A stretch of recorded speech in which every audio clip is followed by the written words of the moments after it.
ये सोजल, मेरे लिए कुछ नाश्ता बना देना। मेरे पेट में चूहे कबड्डी खेल रहे हैं। नहीं बनाऊंगी। आई मैं दिन रात काम ही करती रहूं क्या? मुझे तो ऐसे लगता है जैसे तूने मेरी शादी इस घर में इसलिए कराई है ताकि मैं बस सबकी फरमाइशें पूरी करती रहूं। मैं कह रही हूँ मैं कहीं भाग जाऊंगी। ये बावट, ऐसे मत सोच। अगर भगाना है ना तो आस्था को भगाने के बारे में सोच।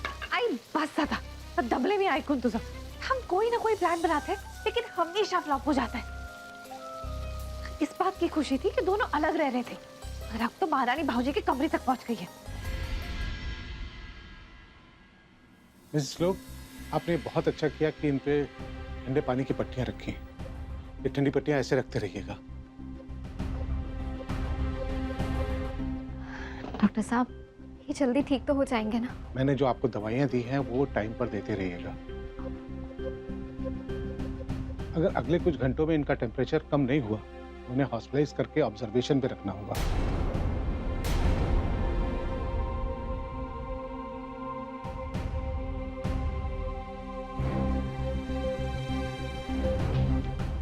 चिंता मत करो बेटा, मेरा बच्चा बहुत बहादुर है। और फिर जब तुम इसके साथ हो तो ये जल्दी ही ठीक हो जाएगा।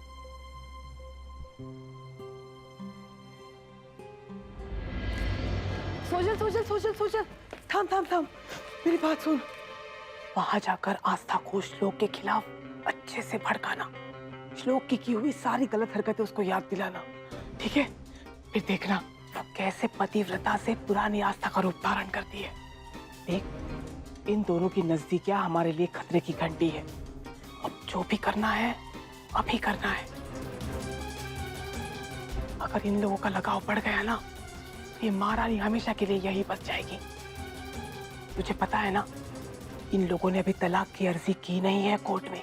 अभी सिर्फ फैमिली कोर्ट में चिट्ठी लिखी है तकरार के बारे में, और इस तकरार को दरार में बदलना हमारा काम है, समझी? आई, इस समय आस्था की जिंदगी बड़े ही कठिन दौर से गुजर रही है। ऐसे समय में उसके लिए हमारा समर्थन होना बहुत जरूरी है। लेकिन पता नहीं क्यों कालिंदी इस बात को समझ ही नहीं पा रही। अवधूत, तेरी परेशानी मैं समझ सकती हूँ बेटा।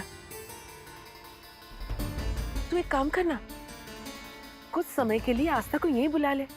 आस्था कालिंदी की नजरों के सामने रहेगी तो उसके मन को भी सुकून मिलेगा। और फिर जो बात हम उसे नहीं समझा पाए हैं, शायद आस्था उसे समझा सके।